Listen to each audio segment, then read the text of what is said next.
Hi everyone, Comic Mike here with another video, and today we're going to look into another character. This one is from the late Silver Age, 1969 to be exact. He's a character that got his own title in 1969. Didn't last long, only 5 issues, and that character is Captain Action.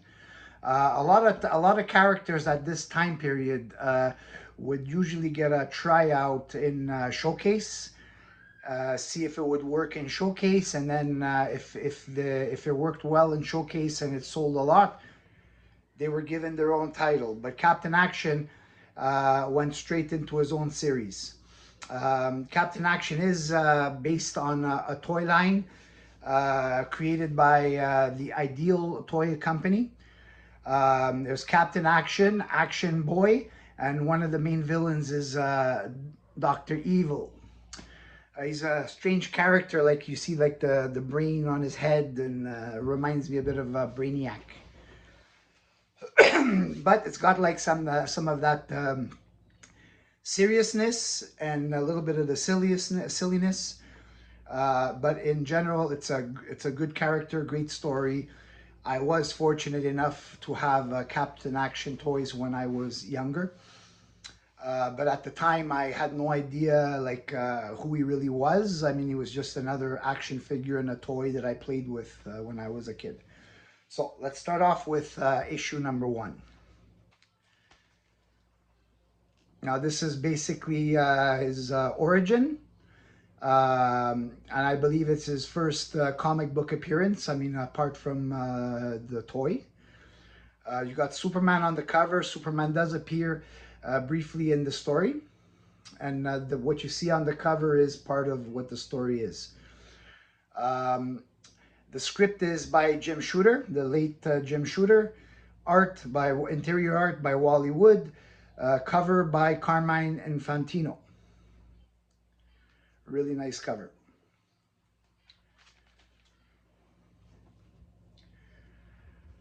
Next, we have issue number 2. Also a script by Jim Shooter. Gil Kane art, inks by Wally Wood, cover by Gil Kane. It's got that really cool late 60s kind of art. Really like this cover a lot.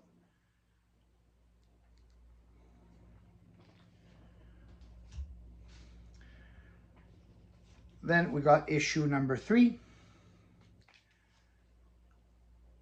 Script and art by Gil Kane, inks by Wally Wood, cover Gil Kane and Dick Giordano.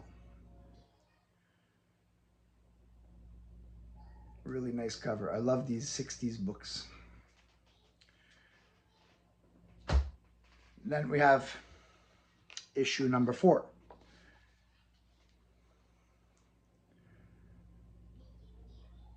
This is their wife, his wife, coming back as a spirit, but really it's not true. It's the doing of Dr. Evil. Really nice cover. Now, number 4 is script, art, and cover by Gil Kane. So he did the whole shebango here. Now, what I like about this series is that it's like almost the same guys working on it. You know, Gil Kane, Wally Wood. You know, you got Jim Shooter with the first 2 issues, and you got some Dick Giordano. So that's why the artwork and the story style stays consistent within these 5 issues. Now, also in issue number 4, in the back, we have something called the fact file over here, and basically it's a brief history of Sargon the Sorcerer. First appeared in All American Comics number 26 in 1941. So it gives you basically a whole history of this character and when they later appeared. And reading it looks like an interesting character. So I'm gonna have to look into that character. But most of the major appearances are in the Golden Age, so they could be pretty pricey.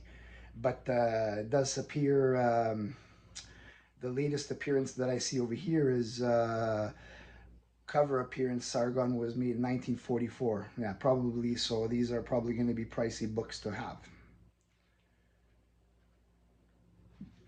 So that's just an interesting fact about this book here. But nice cover.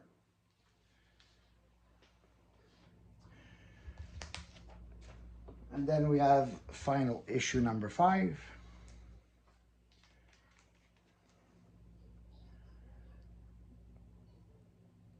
Nice cover, this one too.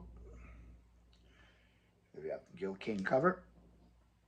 Inks by Wally Wood and script also by Kane.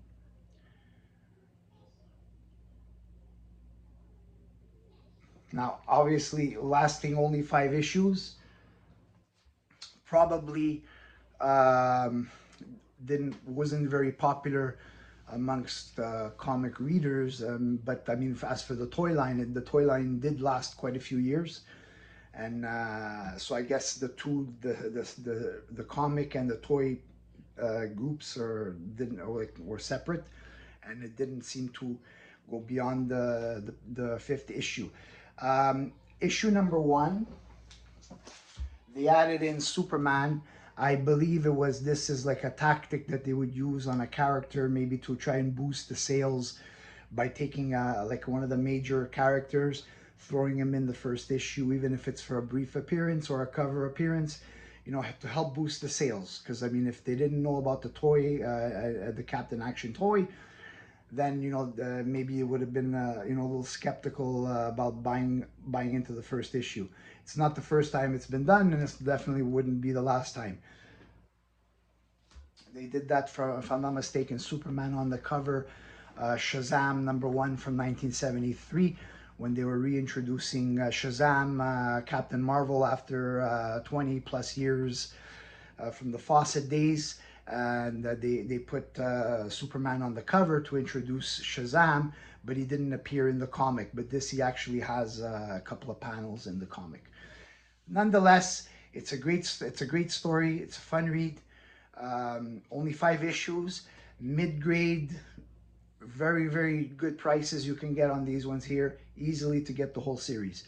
It's one of those I would say forgotten Silver Age characters, because I do a lot of forgotten Bronze Age characters.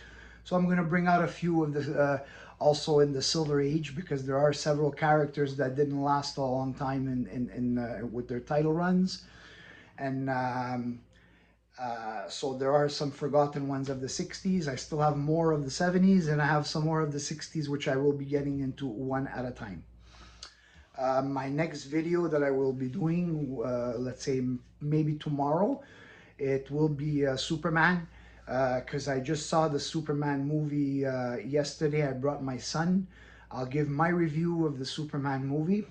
Plus, I'll at the same time, since it's a Superman movie review, I'm going to show some of my Superman books from my collection.